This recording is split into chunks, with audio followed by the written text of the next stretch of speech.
Hello everyone, good morning, good afternoon, good evening to everyone of the class 12 present on that side. I will again welcome each and everyone out there on the same platform of the Life Physics VK channel. Students, as you all know that we have started the AC, जिस बात को मैं बार बार आपको remind करवा रहा हूँ that हम लोगों ने AC को स्टार्ट कर दिया है and we also entered into the one of the most important section of the AC and that section is phasor diagram. तो हम लोगों ने इंडिविजुअल रिजल्ट्स देख लिए हैं, हम लोगों ने कॉम्बिनेशंस को देख लिया है। Now today it is being turn for the extreme and the final stage of the phasor diagram. आज फेजर डायग्राम के बिल्कुल फाइनल स्टेज का टाइम है and that final stage is what in the LCR combination means today we are going to study about the AC source when it is connected across what? When it is connected across inductor, when it is connected across capacitor and resistor. तो आप लोगों ने inductor, capacitor और resistor तीनों के बारे में और तीनों को एक साथ डील करना है। बट बिफोर तीनों को एक साथ डील करने से पहले let me rewind again all of the three individual parameter. चलिए एक बार तीनों के बारे में आप थोड़ा और क्विकली जानते हैं। सो फर्स्टली ओनली रजिस्टर, एक बार क्विकली हेल्प करेंगे। So when you have only register what does it says? It says the phase difference is 0। So register says when I will come into the circuit, तो मेरा जो भी voltage होगा, जो भी current होगा, दोनों सेम फेज में होंगे। This was the conclusion of only resistor. Then when it was inductor, it says the phase difference would be pi by 2 and my EMF is going to lead the current।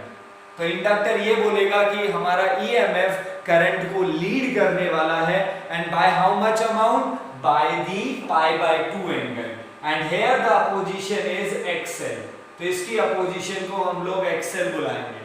And the last individual device which is capacitor, it says I will also provide the phase difference of pi by 2 but here the current is going to lead the EMF and its opposition is XC which is numerically equal to the omega C।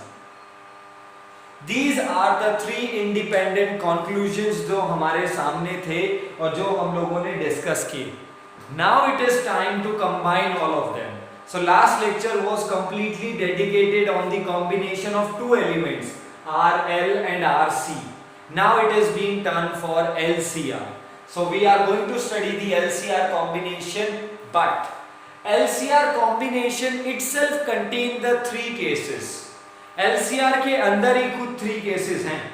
देखो हम लोग only R को deal किया, only L, only C, then RL, RC, यानी हम लोग 5 different AC source को 5 different combination पे कनेक्ट कर चुके हैं, R, L and C, then RL, RC। Now it is being done for LCR, but LCR के अंदर ही खुद वेरियस केसेस हैं और वो केसेस क्या क्या हैं चलिए एक बार उन्हें देखते हैं। And now I am going to start with case number 1 and case number 1 is when XL is greater than XC। This is your case number 1, means when the opposition offered by the inductor is greater than the opposition offered by capacitor। क्योंकि इस बार दोनों आने वाले हैं, क्योंकि inductor बोलता है what does inductor says? EMF lead करेगा। What does capacitor says? EMF lag करेगा, इट मींस करंट लीड करेगा। तो ये बोल रहा है EMF लीड होना चाहिए and it says EMF lag होना चाहिए, पाई बाय 2 पाई बाय 2। तब हम सिंस दोनों एक साथ आ रहे हैं तो इस बार हमने केस नंबर 1 बनाया when XL is greater than XC, it means your circuit is inductive dominance। Circuit कैसा होगा?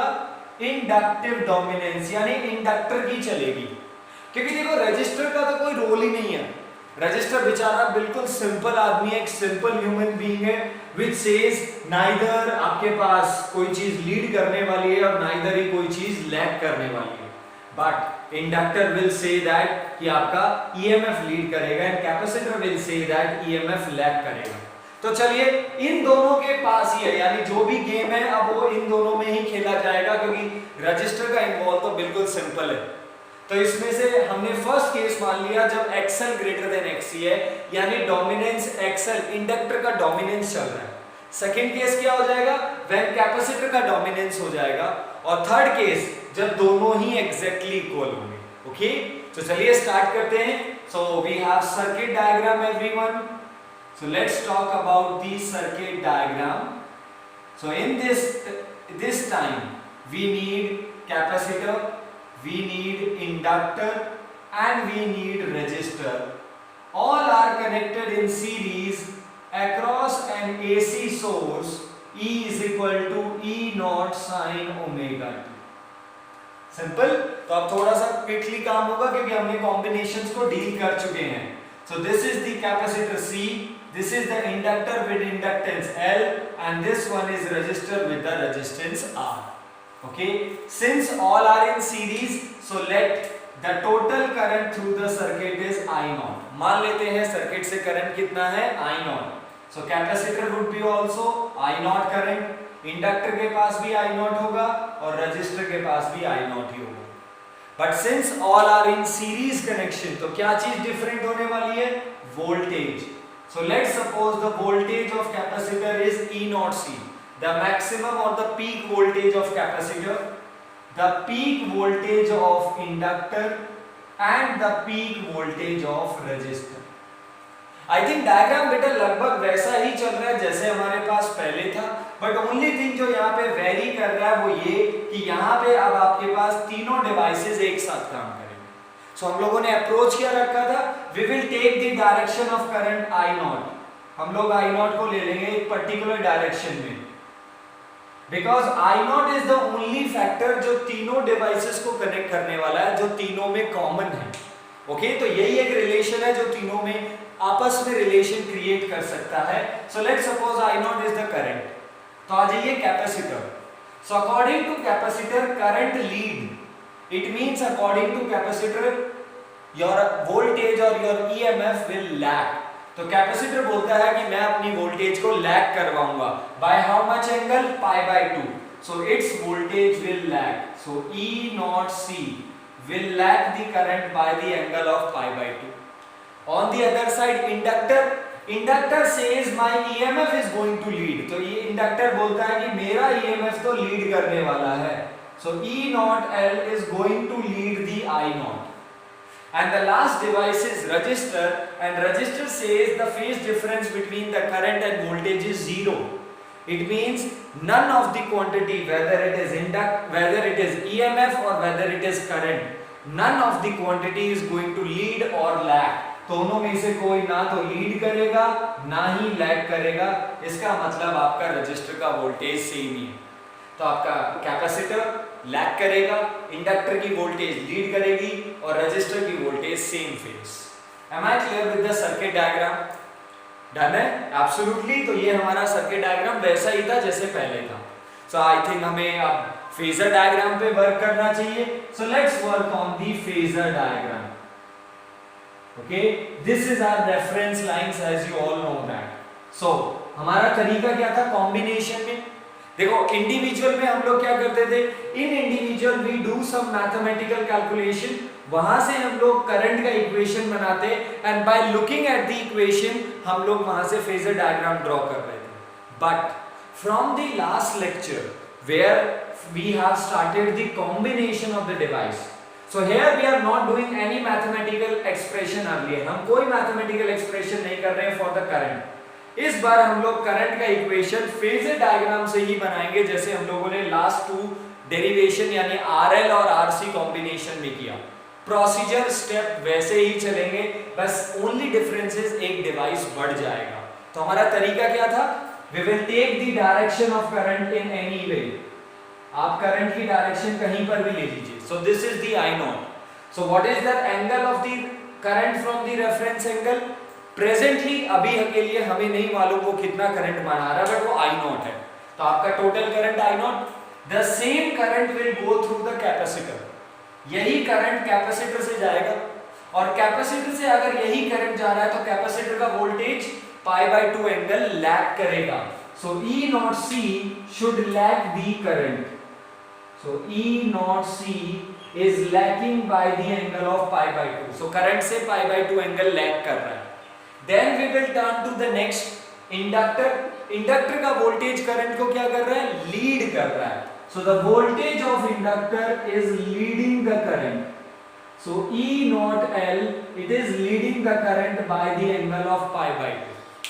तो ये pi by 2 पीछे था, ये pi by 2 आगे था. Now there is one small very important point जो आपको यहाँ पे बहुत ज़्यादा ध्यान रखना है. And every teacher always जब भी LCR phasor diagram या LCR का कोई भी डेरिवेशन आता है तो वहाँ पे टीचर सबसे ज़्यादा importantly ध्यान देता है. That point is this condition. XL is greater than XC. Means the opposition of inductor is greater than the opposition of capacitor. Opposition. And we all know that E is equal to means voltage is equal to current into opposition. बोला ना, ये हमारा ब्रह्मास्त्र है. So voltage is equal to current into opposition. Since current is same for all the devices, her device के लिए current same है, specially capacitor और inductor में देखते हैं.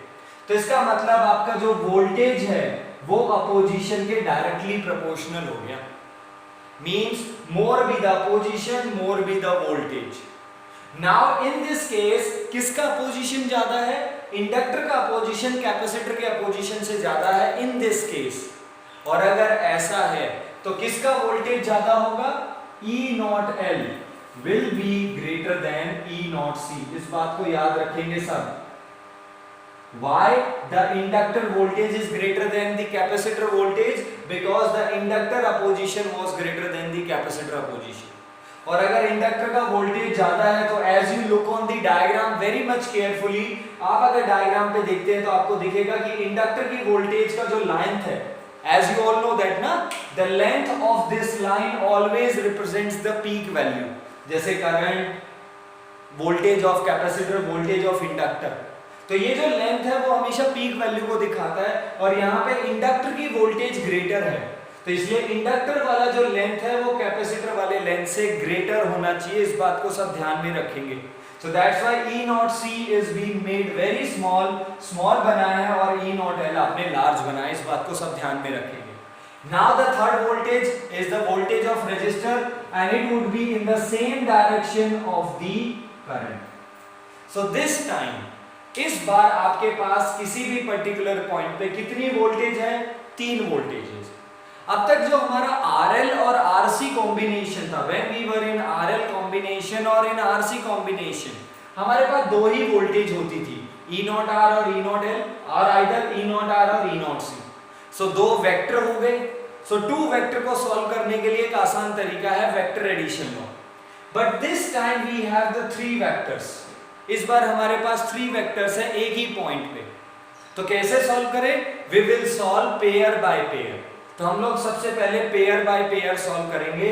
फर्स्टली E naught L और E naught C को सॉल्व करेंगे और whatever be the result of both of them उसे फिर E naught R के साथ सॉल्व करेंगे. रिमेंबर, ऐसे वेक्टर के न्यूमेरिकल्स हम लोग क्लास 11th में भी करते थे और इन क्लास 12th इन इलेक्ट्रोस्टैट्स आपको अगर याद हो हमें चार्ज पे नेट फोर्स निकालना होता था.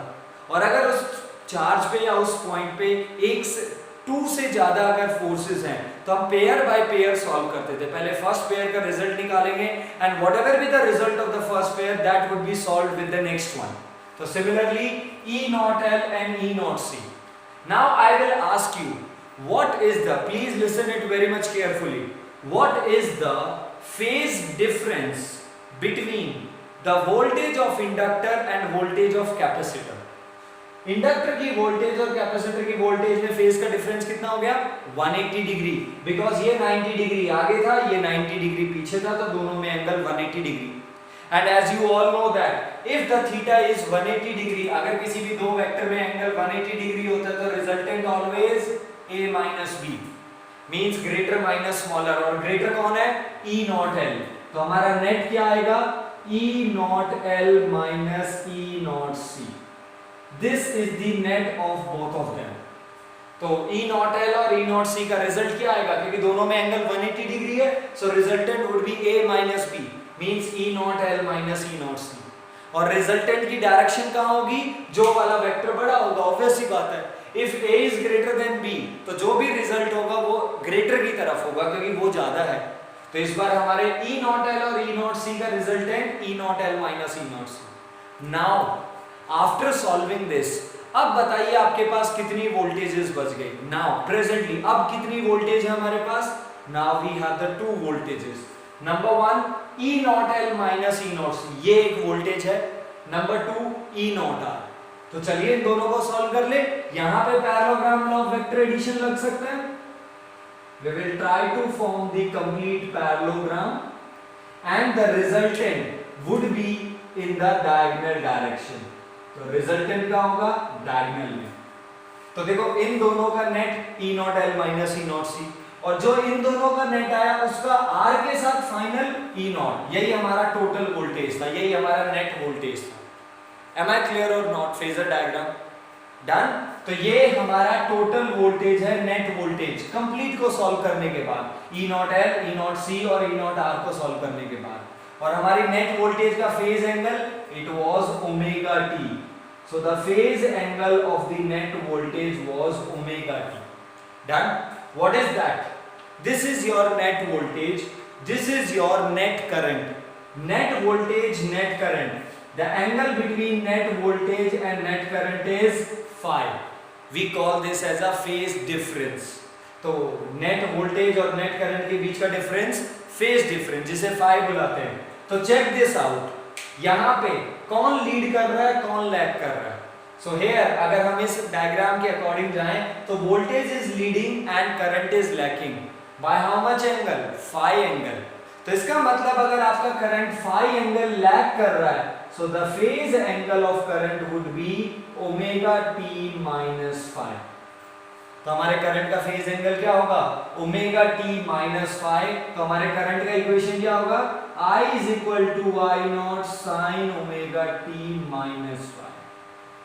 This would be the equation of the current in LCR circuit, in LCR combination across an AC source when XL is greater than XC।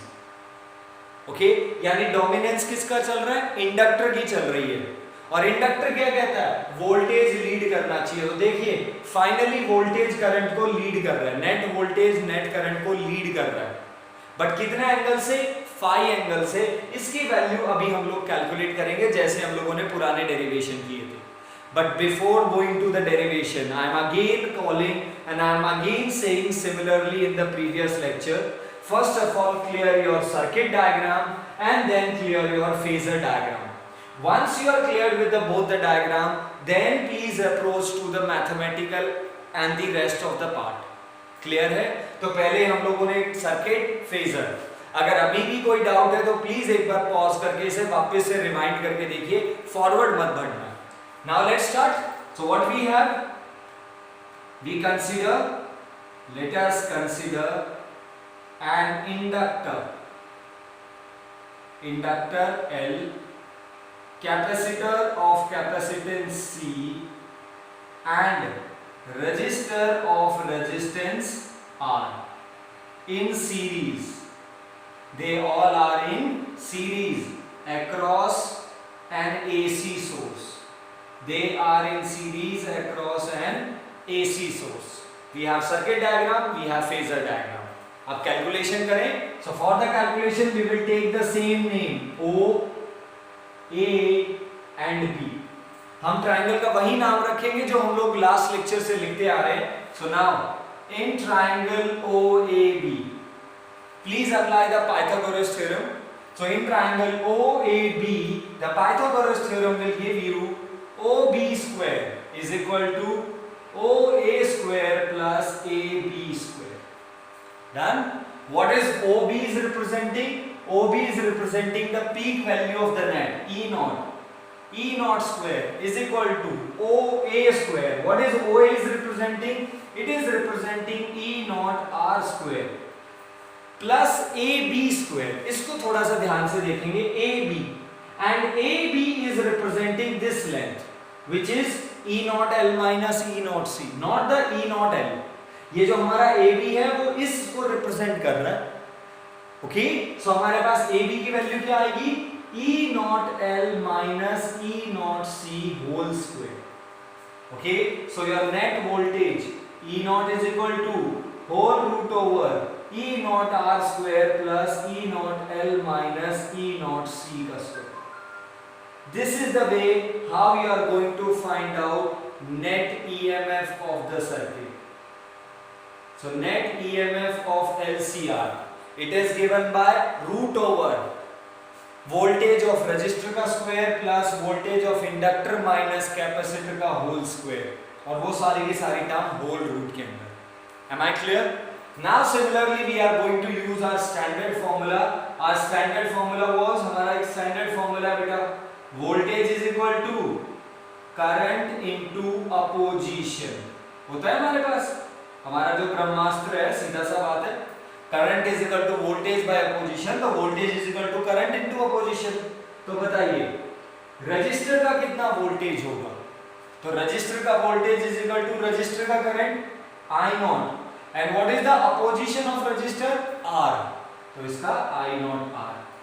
Similarly voltage of inductor, so voltage of inductor is equal to current of inductor which is I naught, but what is the opposition offered by the inductor, it is XL, so it is I naught XL. Similarly what would be E naught C, it would be I naught XC, means individual current और उन सब की opposition. तो सीधा बात है, जैसा voltage वैसा करंट, पीक वोल्टेज है तो पीक करंट जो भी जा रहा है, और जिस भी डिवाइस की बात कर रहे हो उसकी opposition. Please place all the respective values. चलिए सारी रिस्पेक्टिव वैल्यूज को रखिए यहाँ पे. सो आपके पास जो भी रिस्पेक्टिव वैल्यू आएगी, E naught is equal to root over E naught R का square I naught R square plus I naught XL minus I naught XC का whole square. I naught square is common, I naught square is common, and when you take out from the root, it would be I naught whole root over R square plus XL minus XC का whole square. Am I clear? And from here, what would be the I naught? It would be the E naught by root over R square plus XL minus XC का whole square. Am I clear to everyone? So this is been the expression जो हम लोग last two derivation यानी last lecture से करते आए हैं. And when we apply our main formula again, current, but ये कौन सा करंट है, टोटल करंट, जो रजिस्टर के पास भी था, इंडक्टर और कैपेसिटर, और यही हमारा टोटल था. So net current is equal to net voltage divided by what it should be, क्या होना चाहिए, this should be net opposition. And opposition in the combination, जब भी कॉम्बिनेशन पढ़ते हैं तो उन अपोजिशन को हम लोग क्या बुलाते हैं, इंपीडेंस. सो द इंपीडेंस यानी Z, impedance symbol is Z. So the impedance of LCR is R square plus XL minus XC whole square. This is the opposition when you have the complete circuit. Okay, so this is the impedance of the LCR circuit. Done. अब एक छोटा सा चीज रह गया जिसको हम हमेशा कैलकुलेट करते हैं, that small thing which has been left here, जो चीज यहाँ पे रह गई है, that last thing is your what, phase difference. क्या पता लगाएं, फेज डिफरेंस का पता लगाते हैं. तो कैसे निकालते थे phase difference, in the same triangle we will find out tan phi. क्या निकालेंगे हम लोग, tan phi को निकालेंगे. और tan क्या होगा इस ट्रायंगल से, tan is equal to perpendicular AB divided by perpendicular divided by base which is OA. And what is AB represent?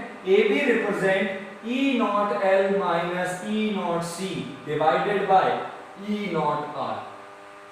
So tan phi, when you place the value of E naught L, E naught C and E naught R, you will get I naught XL. E naught L is equal to negative I naught XC divided by I naught R, and when I naught is cancelled, means taken out, it would be XL minus XC by R, or the phase difference is equal to tan inverse XL minus XC by R.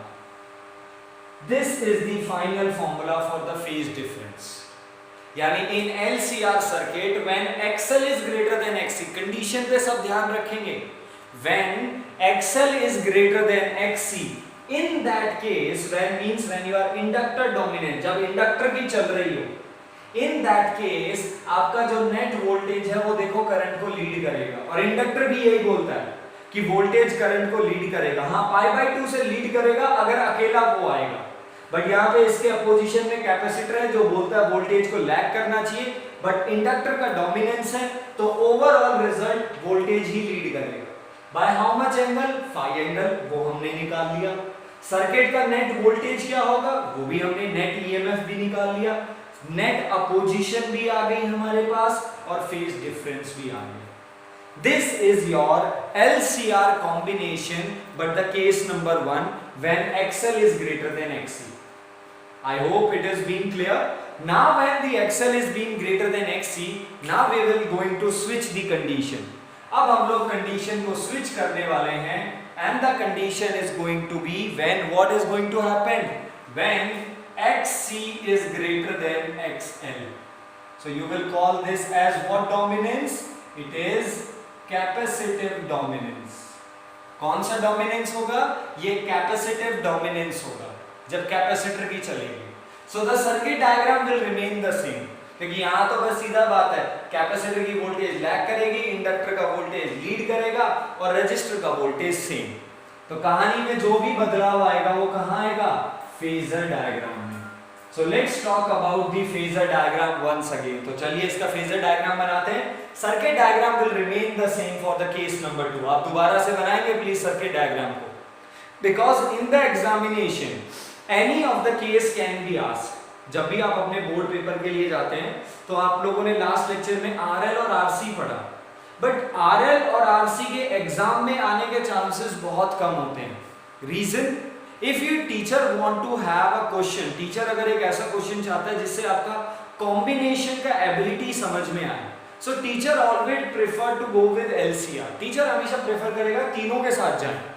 अब तीनों में या तो capacitor dominance है या फिर inductor dominance है, तो दोनों डेरिवेशन में कोई भी एक आ सकता है और वो आपको कंप्लीट करना है। So I will suggest and I will request each and everyone out there कि आप लोग वो चीज कंप्लीट करके रखेंगे, यानी डायग्राम सब कुछ एग्जैक्ट होना चाहिए, क्योंकि समटाइम्स आप लोग डायग्राम केस नंबर 2 में नहीं बनाते और वो आप ऐसे ही याद कर लेते हो, तो जब केस नंबर 2 एग्जाम में आता है आप डायग्राम को स्किप कर देते हैं। So please do not do that, draw it completely. Okay, now the phasor diagram, let's start with the phasor diagram. Okay, तो चलिए फेजर डायग्राम पे काम करते हैं। सो फेजर डायग्राम तरीका क्या है, सबसे पहले क्या लेंगे, करंट की direction. So let's suppose this is being my current, ये मेरा करंट है I नॉट, डन है। So this is my I not in any direction. So capacitor की वोल्टेज कहां रहेगी, π/2 एंगल पीछे, E naught C, and this time E naught C is going to greater than E naught L। am I clear why? इस बार E naught C E naught L से बड़ा होगा because XC is greater than XL। Okay, π/2 lag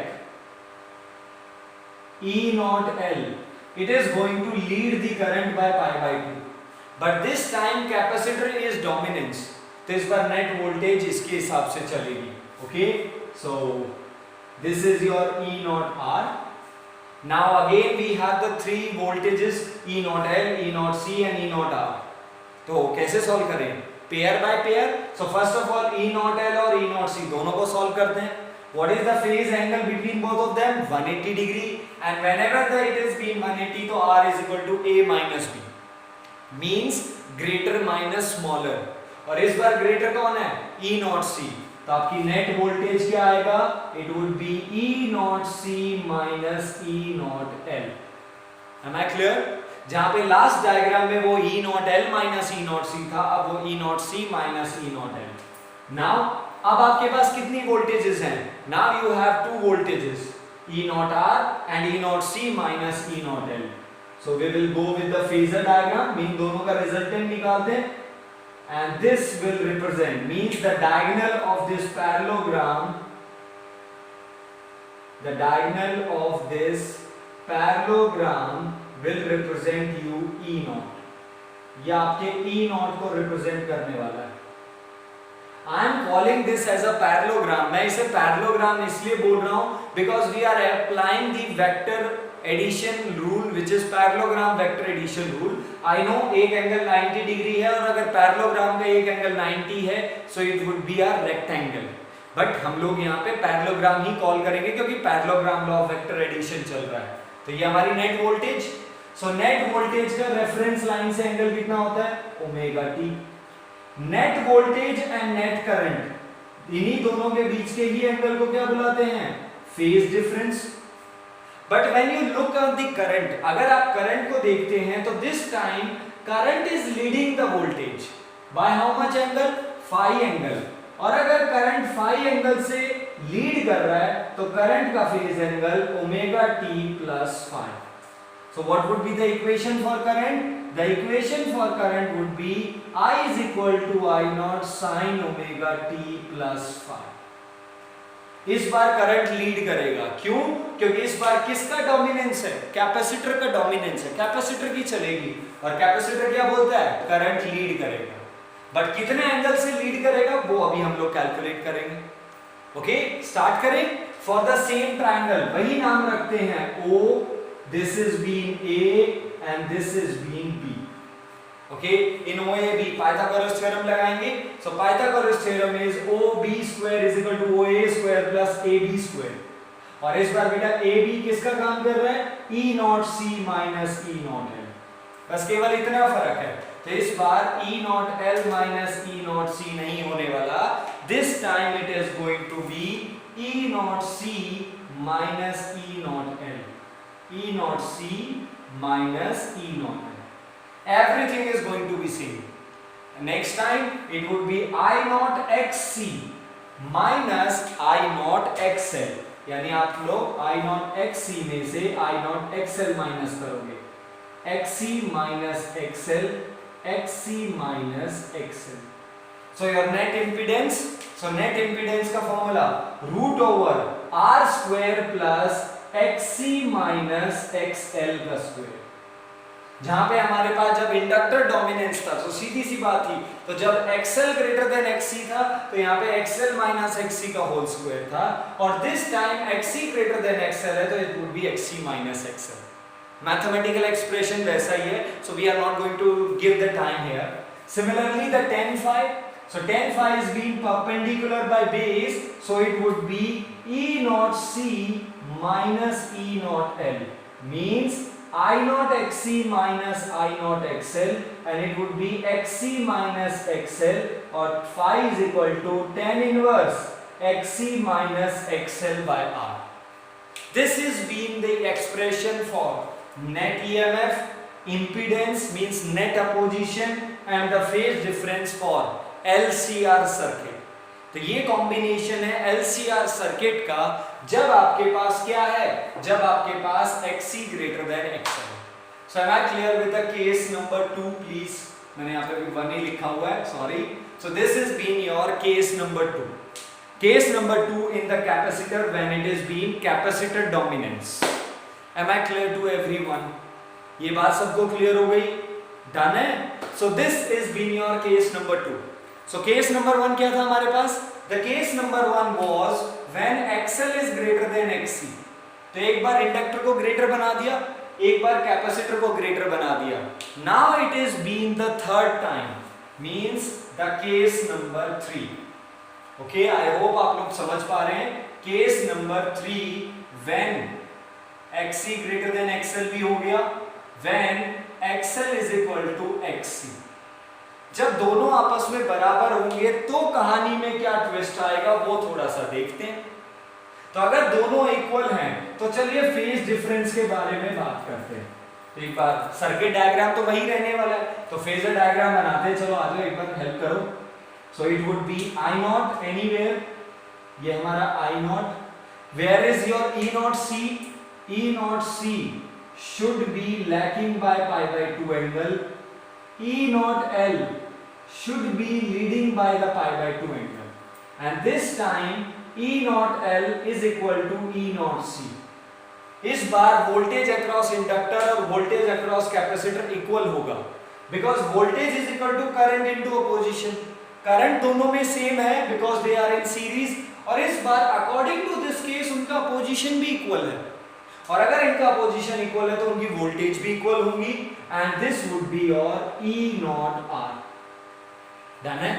तो solve करें। E naught L और E naught C both are acting opposite because the phase difference between them is 180 degree. तो दोनों के बीच में फेज एंगल 180 डिग्री है। किसके बीच में? Voltage of inductor end voltage of capacitor, हमेशा तीनों में 180 डिग्री आया है। तो नेट क्या होगा? A minus B, greater minus smaller, but this time both are equal. इस बार दोनों इक्वल है, तो इन दोनों का नेट क्या होगा? 0। तो इन दोनों का रिजल्टेंट कुछ नहीं हुआ, तो अब आपके पास केवल कितना बचा? एक ही वोल्टेज। तो अगर आपके पास एक ही वोल्टेज बची तो आपकी नेट वोल्टेज क्या होगी? This time your net voltage would be along the E naught R। क्यों? क्योंकि E नॉट L और E नॉट C का कोई रिजल्टेंट ही नहीं आया, और जब इन दोनों का रिजल्टेंट ही 0 है तो आपके पास वो दूसरा वेक्टर बचा ही नहीं जिसको E नॉट R के साथ सॉल्व करेंगे। तो जो आपका नेट E नॉट R बचा, इन तीनों में से ये दोनों तो आपस में कैंसिल, तो आपके पास केवल यही बच रहा है, यही आपको नेट देगा। तो अगर यही हमारा नेट है तो नेट वोल्टेज का phase angle from the reference line omega T. भाई नेट वोल्टेज का फेज एंगल कितना होता है? ओमेगा टी, क्योंकि इस बार हमारी नेट वोल्टेज वही होगी जहां पे E नॉट R है, क्योंकि इन दोनों का तो रिजल्ट 0 है। इसने इसको कैंसिल कर दिया, एक तरीके से ये बोल सकते हो। ओके, बट एक बार ड्रॉ तो जरूर करके दिखाना है, और इस बार ये दोनों लेंथ इक्वल होनी चाहिए। प्लीज, मैं फिर बोल रहा हूं, क्योंकि जिस बार जिसका डोमिनेंस होगा वो लेंथ ग्रेटर आना चाहिए। यहां पे दोनों बराबर है तो 0। तो नेट वोल्टेज का फेज एंगल ओमेगा टी, और नेट करंट कहां है? Where is your net current? तो नेट करंट भी यहीं पे है, तो नेट करंट का भी फेज एंगल ओमेगा टी ही होगा, क्योंकि दोनों सेम ही फेज में है। तो अगर नेट करंट का फेज एंगल ओमेगा टी है तो I would be I not sine omega T. इसका मतलब फेज डिफरेंस 0 होगा इस बार। इस बार फेज डिफरेंस कितना होने वाला है? 0, क्योंकि दोनों एक ही फेज में है। अगर आप एक बार मैथमेटिकली कैलकुलेट करना चाहते हैं तो you can try. phi is equal to tan inverse xc minus xl, और xc और xl इक्वल हैं, तो 0 डिवाइडेड बाय r 0, यानी tan phi की वैल्यू 0 है। और आप सब जानते हो tan फंक्शन की वैल्यू 0 कितने डिग्री पे होती है? 0 पर ही, यानी फेज डिफरेंस 0 रहेगा। तो इस बार फेज डिफरेंस का कोई कैलकुलेशन या कोई मैथमेटिकल पार्ट नहीं करना है, क्योंकि इसका फेज डिफरेंस 0 है। जब फेज डिफरेंस 0 है तो कैलकुलेशन क्या करें? डन है? अब आ जाते हैं हमारी नेट वोल्टेज पे।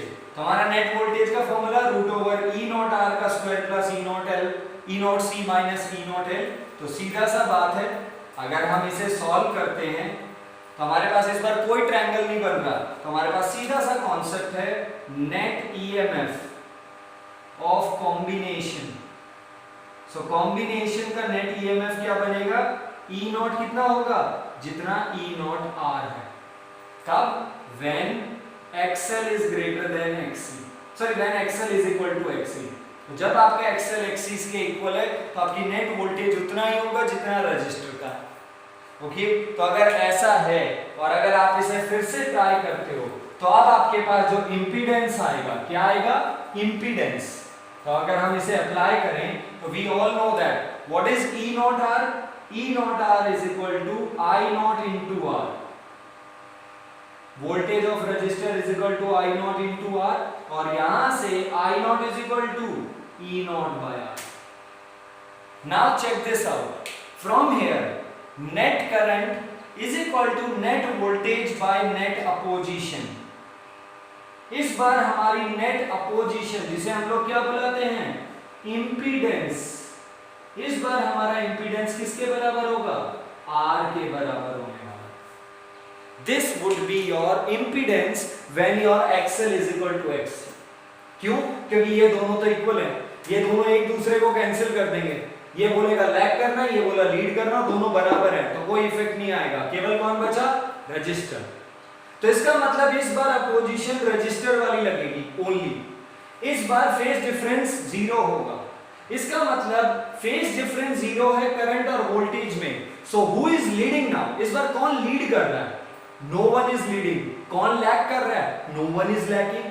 तो ये बात कौन बोलता था? हु सेज कि कोई लीड नहीं करेगा, कोई लैग नहीं करेगा? कौन बोलता था? रजिस्टर। और अगर ये बात रजिस्टर बोलता था तो ये कौन सा नेचर हो गया? ये रजिस्टर नेचर हो गया। इस बार रजिस्टर की चलेगी, यानी व्हेन एक्सएल ग्रेटर देन एक्ससी तो वो इंडक्टर का डोमिनेंस है, वो वोल्टेज को लीड करवाएगा। अगर एक्ससी ग्रेटर देन एक्सएल है तो कैपेसिटर की चलेगी, और अगर दोनों बराबर हैं तो रजिस्टर की चलेगी, जो कहेगा ना कोई लीड करेगा ना कोई लैग करने वाला। Am I clear with the case number 3 please? So case number 3 when XL is equal to XC. Done? And if it is so, अगर ये चीज कंप्लीट हो चुकी है बेटा, so now we will proceed for the numerical. क्योंकि हम लोगों ने लास्ट लेक्चर में भी कोई न्यूमेरिकल इंक्लूड नहीं किए थे, सो अब हम लोग अपने न्यूमेरिकल सेक्शन पे इन्वॉल्व करेंगे अपने आप। डन है? So let's practice for that. और उस तक आने के लिए या उस तक जाने के लिए I am writing the whole revision, यानी अब तक जो भी हम लोगों ने एसी में पढ़ा है, I am writing everything on the board. हम लोग बोर्ड के ऊपर सारी चीजों के बारे में बात करेंगे, और कुछ चीजें और भी होंगी जिसे हम लोग नया लेके बात करेंगे। ठीक है, तो एक वर्ड हम न्यूमेरिकल पे जाते हैं, बट उससे पहले I want to clear this small word also, resonance condition. एक छोटी सी डेफिनेशन है जिसके बारे में पढ़ लेते हैं और फिर अपने न्यूमेरिकल अप्रोच पे आएंगे। ओके, सो एलसीआर फेजर डायग्राम तीनों केसेस देख लिए, inductor dominance, capacitor dominance and resistive nature यानी रेजिस्टिव डोमिनेंस भी हो गया। Now talk about resonance condition. So what is this resonance word means? पहले इसे समझना। Resonance word implies that the maximum output. So now we have L, हमारे पास L भी है, हमारे पास C भी है और हमारे पास R भी है। They are across an AC source. E is equal to E naught sin omega t. The current is I naught. ये आपका L, this is C, this is R. और करंट कितना जा रहा है? I naught. So what is the resonance condition? It is the condition. It is the condition in LCR circuit. In LCR circuit across an AC source. ये LCR circuit की एक condition है across an AC source when current is maximum. जब current क्या हो? Current maximum हो। सो resonance condition, जब LCR circuit से करंट मैक्सिमम जाएगा उसी कंडीशन को हम लोग क्या बुलाएंगे? Resonance condition. तो अगर रेजोनेंस कंडीशन है इसका मतलब आई मैक्स होना चाहिए। क्या होना चाहिए? आई मैक्स होना चाहिए। अब यहां पे बात करते हैं, since current is equal to voltage upon opposition. क्या होता है? Voltage upon opposition. तो सीधा सा बात है, अगर आप करंट मैक्सिमम चाहते हो तो आपकी अपोजिशन मिनिमम होनी चाहिए फॉर अ एसी सोर्स। जिस भी सोर्स को आप लगा रहे हो भाई उसकी वोल्टेज तो फिक्स है, तो अगर आप करंट मैक्सिमम चाहते हो गिवन एसी सोर्स के लिए, opposition should be minimum. And opposition of LCR को हम लोग क्या बुलाते हैं? इंपीडेंस। तो इसका मतलब इंपीडेंस मिनिमम होना चाहिए। क्या होना चाहिए? मिनिमम। तो अगर रेजोनेंस कंडीशन चाहिए मींस करंट मैक्सिमम चाहिए तो Z की वैल्यू सबसे कम होनी चाहिए। बट फॉर LCR Z का फॉर्मूला क्या है बेटा? It is been R square plus XL minus XC का होल स्क्वायर। इस पे सब ध्यान देंगे, ये हमारे Z का मेन फॉर्मूला है। Okay, XL greater than XC है तो XL माइनस XC लिखो, XC ग्रेटर है तो XC माइनस XL लिखो, और अगर इक्वल है तो XL माइनस XL। यानी इसी फॉर्मूले से सारे काम हो जाएंगे। तो देखिए Z की वैल्यू मिनिमम कब हो सकती है? तो अपोजिशन मिनिमम से minimum. When I ask you तो मोस्ट ऑफ यू आपके दिमाग में आ रहा होगा सर Z जीरो हो जाए। तो देखो आपको सर्किट में L भी चाहिए, C भी चाहिए sorry, you need R, you need XL, you need XC। आप XC को जीरो नहीं कर सकते, इसका मतलब आपने तो कैपेसिटर ही नहीं लगा रखा है। तो देखो किसी भी डिवाइस की अपोजिशन जीरो नहीं हो सकती, इसका मतलब एक्सएल भी होगा, एक्ससी भी होगा और आर भी होगा, बट फिर भी जेड कम से कम चाहिए। तो इसका मतलब ये वाली जो टर्म है ये जीरो नहीं हो सकती, बट ये वाली टर्म तो जीरो हो सकती है। कब? When XL is equal to XC, और अगर XL is equal to XC हो जाता है तो जेड की वैल्यू कम से कम आर तो होगी, तो ये जेड की सबसे मिनिमम वैल्यू है, तो जेड की मिनिमम वैल्यू आर, सीधी सी बात है।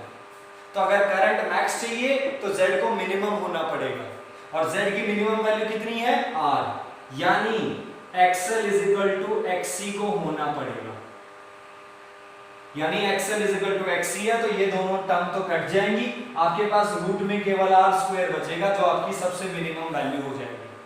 डन है? तो अगर रेजोनेंस कंडीशन चाहना है तो एक्सएल को एक्ससी के बराबर होना चाहिए, यानी हमारा थर्ड केस।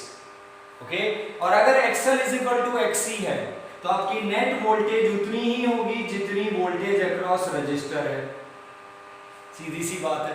तो अगर रजिस्टर के पास 10 वोल्ट है तो टोटल वोल्ट भी 10 ही होगी, और अगर ऐसा है XL is equal to XC है तो फेज डिफरेंस जीरो होगा भाई। कैसे? 10 फाई का फॉर्मूला क्या होता है? XL minus XC by R. Okay, और अगर एक्सएल एक्ससी के इक्वल है तो 0 डिवाइडेड बाय आर 0, और इसका मतलब 10 फाई इज 0, इसका मतलब फाई 0 है, फेज डिफरेंस 0। और अगर फेज डिफरेंस 0 है तो किसका नेचर हो गया? रेजिस्टिव नेचर हो गया। ये कौन सा नेचर हो गया? Resistive nature. It means 1 2 3 4 5 6, there are 6 ways, there are 6 languages, there are 6 statements that we teacher can use in the numerical to give you the resonance condition। अगर हम आपको ये बताना चाहते हैं कि एक एलसीआर सर्किट है जो रेजोनेंस कंडीशन पे काम कर रहा है, तो पहला सबसे आसान तरीका यही है, टीचर आपको डायरेक्टली लिख के दे सकता है ये रेजोनेंस कंडीशन है, तो आप अपने आप समझ जाओ कि Z R के बराबर होगा, बाकी कहानी। But sometimes teacher do not right directly in the exam, means question में कई बार डायरेक्टली नहीं लिखा होता कि रेजोनेंस है, क्या लिखा होता है? Impedance is minimum. तो ऑब्वियस ही बात, आपको कॉमन सेंस लगाना है, अगर इंपीडेंस मिनिमम है यानी करंट मैक्सिमम है, मतलब रेजोनेंस है। Sometime teacher will ask, sometime teacher ऐसा स्टेटमेंट लिख देगा, the opposition offered by the inductor is equal to opposition offered by the capacitor, ऐसे लिख देगा। LCR है और दोनों की अपोजिशन बराबर है, इसका मतलब Z R के बराबर होगा, इसका मतलब Z मिनिमम है, इसका मतलब करंट मैक्सिमम है, मतलब रेजोनेंस है। नेक्स्ट क्या कंडीशन हो सकती है? हम आपको बोल सकते हैं that current and voltage are in same phase, L भी है, C भी है और R भी है, तीनों की बात कर रहा है टीचर, और टीचर ये बोल रहा है कि करंट और वोल्टेज एक ही फेज में है, सेम फेज में है, मतलब फेज डिफरेंस 0 है, इसका मतलब फेज डिफरेंस 0, इसका मतलब एक्सएल और एक्ससी बराबर है, इसका मतलब I मैक्स होगा, इसका मतलब रेजोनेंस है। और लास्ट कंडीशन ऐसे भी बोल सकते हैं कि आपके पास LCR है और सर्किट है ना, रेजिस्टिव नेचर का बिहेवियर शो कर रहा है, that we have LCR circuit or LCR devices in a series and circuit is behaving like a resistive nature। अगर बोलते हैं रेजिस्टिव है तो हम समझ जाएंगे L भी है, C भी है, R भी है, बट फिर भी R की चल रही है तो R की तभी चलती है जब XL और XC बराबर होते हैं, और when XL is equal to XC इसका मतलब करंट मैक्स होगा, इसका मतलब resonance condition. Am I clear to everyone? Done है? तो इस बात को सब ध्यान में रखेंगे और इस छोटी सी चीज को भी सब ध्यान में रखेंगे ना।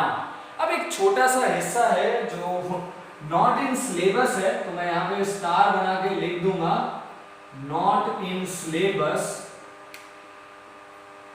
सो सीधा सा बात है, if you check out the PDF that I shared with you, the deleted portions of the physics in 2020 and 21। So 2020 और 21 के लिए नॉट इन सिलेबस है, फ्यूचर का मैं बता नहीं सकता आपको कि नेक्स्ट ईयर जो नीट होगा, नेक्स्ट ईयर जो जेई मेन होगा या फिर कोई और अदर कंपटीशन एग्जाम होगा उसमें ये होगा या नहीं होगा, we are not planned for that, उसके लिए अभी तक कोई प्लानिंग नहीं है। तो एसी चैप्टर में आपका क्या क्या पोर्शन कटा है, तो अब तक के इलेक्ट्रोस्टैट्स हमने कंप्लीट किया है, इलेक्ट्रिसिटी हमने पूरा किया है, मैग्नेटिक हमने पूरा किया है, मैग्नेटिज्म में हमने ज्यादातर चीजें बार मैग्नेट और ज्यादातर चीजों के बारे में इंफॉर्मेशन गैदर की, ईएमआई में कुछ कैंसिल नहीं हुआ तो ईएमआई पूरा है। अब बात आ जाती है एसी पे। सो एसी में दो टॉपिक आपके कैंसिल है, if you search that PDF और आप सीबीएसई साइट पे जाके देखते हैं, there are the first topic is power factor. एक पहला टॉपिक जो यहां से रिलेटेड है वो है पावर फैक्टर, और एक दूसरा है जो आपके पास आएगा वो है वॉटलेस करंट। तो दो छोटी छोटी डेफिनेशंस हट गई हैं।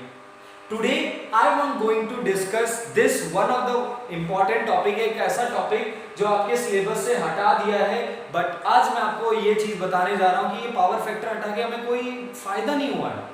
There is no benefit of removing the power factor from the syllabus because जब इतना फेजर डायग्राम पढ़ लिया तो पावर फैक्टर क्या है।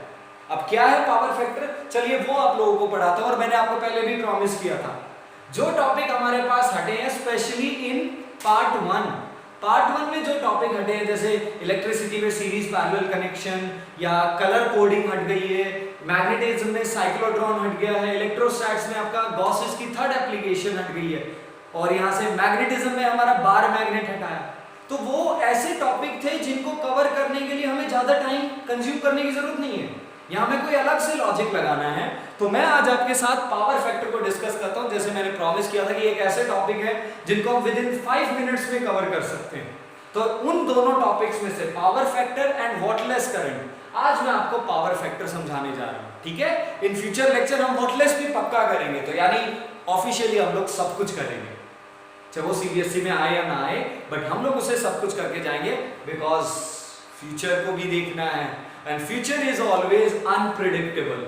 फ्यूचर प्रिडिक्टेबल नहीं है कि क्या होने वाला है। ओके ठीक है, पढ़ लिया, अगर नेक्स्ट ईयर आईआईटी हटा देती है तो आई थिंक पढ़ाई का कोई नुकसान तो होता नहीं है, बट अगर हम इसे छोड़ के चलते हैं और लास्ट में आईआईटी का नया सिलेबस आता है नेक्स्ट ईयर में, पता चलता है ओ ये तो वापस ले आए, तो वो प्रॉब्लम हो जाएगा। Okay, but before going to the power factor, am I clear with the resonance condition? So please note it down, the resonance condition. Resonance condition, it is that condition when the current through the circuit is maximum. और अगर current maximum है तो आपके पास ये सारे statement हैं उसको बोलने के लिए। करंट मैक्सिमम है तो रेजोनेंस है, Z मिनिमम है तो रेजोनेंस है, यानी Z R के बराबर है, XL XC है तो रेजोनेंस है, EMF net voltage E naught R के इक्वल है तो रेजोनेंस है, फेज डिफरेंस जीरो है तो भी रेजोनेंस है, रेजिस्टिव नेचर है तो भी रेजोनेंस है। यानी रेजोनेंस की इंफॉर्मेशन आप तक पहुंचाने के 6 डिफरेंट वेज हैं। 7th ये रहा, 7वां रास्ता तो बिल्कुल डायरेक्ट है अगर सीधा दे दे। ओके, अब मैं आपको 8वां रास्ता और दिखाऊंगा क्योंकि वो पॉसिबल है, बट सिलेबस से हट गया तो शायद वो नहीं डालेंगे। So I am drawing the phasor diagram again। मैं एक बार वापस से phasor diagram बना रहा हूँ, किसी का भी बना लो, XL greater than XC बना लो या XC greater than XL। This was I naught, this was E naught R itself, this was E naught C। I am drawing XL greater than XC। Okay, this is your E naught L। So the net of E naught L minus E naught C। Am I clear? मैं जल्दी जल्दी चल रहा हूँ। So the net voltage is E naught। ये हमारा total voltage था E not, इसका रेफरेंस से phase angle omega T, net current और नेट वोल्टेज में फेज एंगल कितना है 5। डन है। Okay, this triangle was OA and B and this AB represent E naught L minus E naught C। Done है। Okay, हम लोगों ने यहां से tan phi निकाला था 10 phi परपेंडिकुलर। सिमिलरली यहां से आप cos phi निकालिए। क्या निकालिए? cos phi। तो हेल्प करो मुझे, यहां से cos phi क्या होगा? cos is equal to base by hypotenuse. What is base? OA divided by hypotenuse क्या है? OB। So cos phi is OA by OB। OA it is E naught R by OB कितना होगा? E naught. Okay, now apply the same concept जो हम लोग लगाते आ रहे हैं, voltage is equal to current into opposition. तो रजिस्टर की वोल्टेज क्या होगी? Current into opposition. Now divide पे ध्यान दीजिए everyone, this divide E naught, ये जो ई नॉट है ये आपका क्या है, नेट वोल्टेज, और net voltage is equal to net current into net opposition. तो जब वोल्टेज टोटल है तो अपोजिशन भी टोटल, जब वोल्टेज रजिस्टर की है तो अपोजिशन रजिस्टर की, अगर वोल्टेज कैपेसिटर की होती तो अपोजिशन कैपेसिटर की, और अगर इंडक्टर होता तो एंड सो ऑन।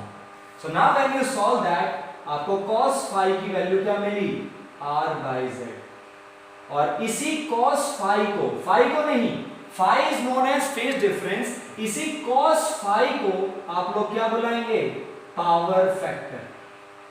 यही होता है पावर फैक्टर, एक ऐसा कंपोनेंट जो पावर में रोल प्ले करेगा, बट ये रोल मैं आपको नेक्स्ट लेक्चर में न्यूमेरिकली प्रूफ करके दिखाऊंगा कि cos फाई, बट आज हमने इस cos फाई का फॉर्मूला बना लिया r बाई z। यही था पावर फैक्टर जो आपके सिलेबस में था, जो न्यूमेरिकल आता था, कैलकुलेट दी पावर फैक्टर। तो पावर फैक्टर का फॉर्मूला r बाई z। अब z का फॉर्मूला आप लोग जानते ही हो sir, z is equal to root over r square plus xl minus xc का होल स्क्वायर, वो अभी मैं आपको सॉल्व करना और सिखा देता हूं। This is the power factor. अब बताओ ये सिलेबस से हटाया, यू कैन सरप्राइजली सी दैट कि न्यूमेरिकल भी अगर यूज होगा तो कोई कॉम्प्लिकेटेड फॉर्मूला है, लॉजिक नहीं है, सिंपल है। तो जहां पे हम लोग पहले tan फाई निकालते थे फेज डिफरेंस के लिए, तो cos फाई को ही, cos फाई, ये जो पूरा cos फाई है इसे ही पावर फैक्टर बुलाते हैं, ओके। और इसी पावर फैक्टर को चलिए रेजोनेंस कंडीशन में जोड़ देते हैं। तो अगर रेजोनेंस कंडीशन है, it means current max, it means z minimum, it means z किसके बराबर होगा, r के बराबर होगा। और अगर z r के बराबर है तो cos phi is equal to r by r, and r cancel with the r, तो cos फाई की वैल्यू 1, और cos फाई मतलब पावर फैक्टर, तो पावर फैक्टर क्या हो जाए, 1 हो जाए, 1 मींस यूनिटी हो जाए। आपका 8th मेथड, 8वां स्टेटमेंट कि कैसे बता सकता है टीचर की रेजोनेंस कंडीशन है, वो ऐसे भी बोल सकता है कि power factor of LCR is unity. Power factor unity है मतलब cos फाई की वैल्यू 1 है, और cos फाई की वैल्यू 1 तभी आ सकती है जब r और z इक्वल हो, और r और z अगर इक्वल है इसका मतलब z मिनिमम है, इसका मतलब वो रेजोनेंस कंडीशन है। Done. This is the combination of LCR, resonance condition, और एक ऐसा कंटेंट जो हमारे इस साल सिलेबस में नहीं है। आप चाहे तो लिख सकते हैं, बट आई विल, मतलब ये लिख सकते हैं नॉट इन सिलेबस, ये जरूर लिखना है यार, मेहनत कर रहा हूं तो लिखना तो पड़ेगा ना। Done, okay. Now we will approach for the numericals. तो न्यूमेरिकल बहुत सिंपल होने वाले हैं, जिसको आप आराम से कर लेंगे। तो उसके लिए चलिए अपने सारे फॉर्मूलेज की गैदरिंग करना शुरू करते हैं। Let's talk about the gathering. तो स्टार्टिंग से स्टार्ट करते हैं। हमारे पास जो हमारा एक्सप्रेशन था E is equal to E naught sine omega t, where हम लोग आरएमएस वोल्टेज क्या होगी, E naught by root 2 which is equal to 0.707 of E naught. Similarly, RMS current it is always equal to I naught by root 2 which is equal to 0.707 of I naught. Am I clear? जिसकी जरूरत होने वाली है, मैं आपको एक summarization ही कर रहे हैं हम लोग इस चैप्टर का। डन है। After that we enter into the phasor diagram. तो हमने ओनली R को पढ़ा, only R, it will say phase difference is 0, means nobody will lead, nobody will lag. Next, only inductor, he says the phase difference should be pi by 2 and EMF leads the current. EMF current को क्या करेगा, lead करेगा पाई by 2 से, और इसकी opposition होगी XL is equal to omega L which is equal to 2 pi mu L. Am I clear? Similarly, the third one was only C, which says phase difference is pi by 2 and here the current will lead EMF. Current EMF को lead करेगा and opposition would be 1 by omega C which is equal to 1 by 2 pi mu C. Am I clear to that? Now we will proceed to the main formula. हमारा current is equal to voltage divided by opposition. ये आपका main formula, इसे कभी नहीं भूलना है। जैसा current वैसी वोल्टेज, और जिस भी डिवाइस के बारे में बात करें उसकी अपोजिशन। अगर रजिस्टर है तो रजिस्टर की अपोजिशन R, इंडक्टर का पोजीशन XL और कैपेसिटर का position XC। Now for combinations, now as you all know that कि हम लोगों ने वेरियस कॉम्बिनेशंस को डील किया, RL, RC, LCR। LCR में कभी XL ग्रेटर देन XC, कभी XC greater than XL। But when you are approaching for the numerical, जब भी आप न्यूमेरिकल के लिए अप्रोच कर रहे हैं तो आपको अलग फॉर्मूलेज को याद नहीं करना, केवल सेलेक्टेड फॉर्मूलेज। नेट ईएमएफ का formula E is equal to root over E naught R का square plus E naught L minus E naught C का होल स्क्वायर। ओके, मैं अब आपके साथ सारी बातें एक एक साथ डिस्कस करूंगा। नेट अपोजिशन का फॉर्मूला, जिसे आप लोग इंपीडेंस कॉल करेंगे। So impedance is Z is equal to root over R square plus XL minus XC का whole square. And last but not the least, phase difference का formula phi is equal to tan inverse XL minus XC by R। These are the three formulas जो आपको combination के लिए याद करने हैं। और चौथा तो हमारा ब्रह्मास्त्र है ही, अगर हमें करंट या किसी और चीज की जरूरत पड़ा तो आप पॉइंट को समझना। अगर टीचर बोलता है XL greater than XC, everyone check this out. अगर XL ग्रेटर देन XC है तो E naught L minus E naught C का होल स्क्वायर है। अगर XC XL से ग्रेटर हुआ तो if XC is greater than XL तो ये क्या बनेगा, E naught C minus E naught L। But हमने तो फॉर्मूला ये लिखा है, लिखने दीजिए, क्योंकि होल स्क्वायर क्या है, जो टर्म है वो होल स्क्वायर में है, तो आपका फाइनल आंसर फिर से पॉजिटिव में आ जाएगा। और अगर दोनों बराबर हैं, क्या है, दोनों बराबर हैं, अगर दोनों बराबर है फिर तो वो रेजोनेंस कंडीशन होगी। रेजोनेंस कंडीशन मतलब I max मतलब Z minimum means XL is equal to XC मतलब Z R के बराबर होगा, मतलब E naught L is equal to E naught C मतलब आपका net voltage E naught R के बराबर होगा। It means phase difference zero, it means resistive nature होगा, इट मींस पावर फैक्टर यानी cos phi की वैल्यू 1 होगी। तो रेजोनेंस का मतलब ये निकल सकता है, मतलब से मतलब, और ये आपको सारे दिमाग में रखने पड़ेंगे। यहां पे आ जाइए Z की वैल्यू, XL माइनस XC लिखो चाहे XC माइनस XL लिखो, होल स्क्वायर है, फिर से आंसर वही होगा। और अगर दोनों इक्वल हैं, दोनों इक्वल हैं यानी रेजोनेंस कंडीशन है, तो आप Z को डायरेक्टली क्या लिख सकते हो, R लिख सकते हो। बट आपको ये तभी लिखना है जब रेजोनेंस कंडीशन है, और रेजोनेंस कंडीशन होने का आपके पास कोई प्रूफ होना चाहिए लैंग्वेज में, जहां पे टीचर ने लिखा हो पावर फैक्टर 1 है, या टीचर ने लिखा हो रेजिस्टिविटी रेजिस्टिव नेचर है, टीचर ने लिखा हो फेज डिफरेंस जीरो है, या टीचर ने लिखा करंट और वोल्टेज दोनों सेम फेज में, तब आप Z को R लिख सकते हैं।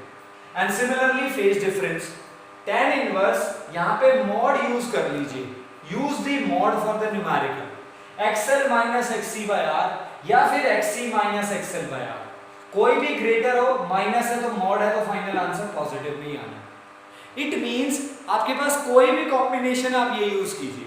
मान लीजिए अगर आपके पास RL सर्किट है, यू हैव ओनली RL, तो आपके पास क्या अवेलेबल नहीं है, आपके पास C अवेलेबल नहीं है। तो अगर C अवेलेबल नहीं है तो Z का फॉर्मूला क्या बन जाएगा, root over R square plus C नहीं है तो C को गायब कर दो, केवल क्या बचेगा। Now turn back your notebook और RL कॉम्बिनेशन का इंपीडेंस देखो, यही था। Similarly phase difference phi is equal to tan inverse, आपके पास कैपेसिटर नहीं है, केवल R की बात कर रहा है और L की बात कर रहा है, आपके पास कैपेसिटर ही नहीं है। तो अगर कैपेसिटर नहीं है तो C को गायब कर दो, क्या बचेगा, ओनली XL by R बचेगा। देखिए टर्न करके RL में फेज डिफरेंस यही था। यानी अगर किसी कॉम्बिनेशन में कोई दूसरा डिवाइस मिसिंग है, जैसे RL की या RC की बात कर रहा है, तो उनके भी फॉर्मूले मत रखिए, केवल ये मेन फॉर्मूले याद रखिए। जो डिवाइस नहीं है उसको गायब कर दो, अगर L नहीं है तो गायब कर दीजिए, ये प्लस का बन जाएगा, ये भी प्लस का बन जाएगा, और ये मॉड है तो अपने आप प्लस का बन जाएगा। Am I clear? So this is whole summary of the AC जो आज आपको करना है। So after revising the lecture and after practicing for the phasor diagram, और please phasor diagram की practice ज़्यादा रखना क्योंकि आपको लगता है बहुत आसान है, but जब आप उसे एग्जाम में ड्रॉ करने जाएंगे 100% गलती होगी. So please practice a lot. So with that note, with that summary of this chapter, अब तक की जो हमने किया, इसके आगे तो ज़्यादा कुछ बचा नहीं है, but अब तक का जो हमारा summary है, so within this summary we can conclude some assignment numeric. So now in the description box, with seriously and very importantly, ये assignment आपकी 100% complete होनी चाहिए. आप कह सकते हो AC की हार्ट है ये पूरी AC की जान यहीं पे है. यहीं पे आएंगे सारे न्यूमेरिकल, यहीं पे कोई भी फॉर्मूला यूज हो सकता है, कोई भी लॉजिक यूज हो सकता है, हर चीज के लिए तैयार रहिए. ओके, सो आप हर चीज की प्रैक्टिस करेंगे. सिंस मैंने आपको पावर फैक्टर भी समझा दिया है, तो अगर आपको कोई पावर फैक्टर का न्यूमेरिकल मिलता है या पावर फैक्टर से कोई इंफॉर्मेशन मिलती है, प्लीज आप उसे यूज कर सकते हैं. Clear? So with this note, that's all from the today's lecture, each and everyone. But very important lecture था आज का. अगर अभी भी कोई क्वेरी है इस डाउट लेक्चर में, प्लीज एक बार दोबारा से देखिए, थर्ड टाइम देखिए, एंड फिर भी अगर है, I am here itself to solve your all the queries. Please clear your doubt and complete your lecture as well as assignment seriously as soon as possible. Thank you very much, beta.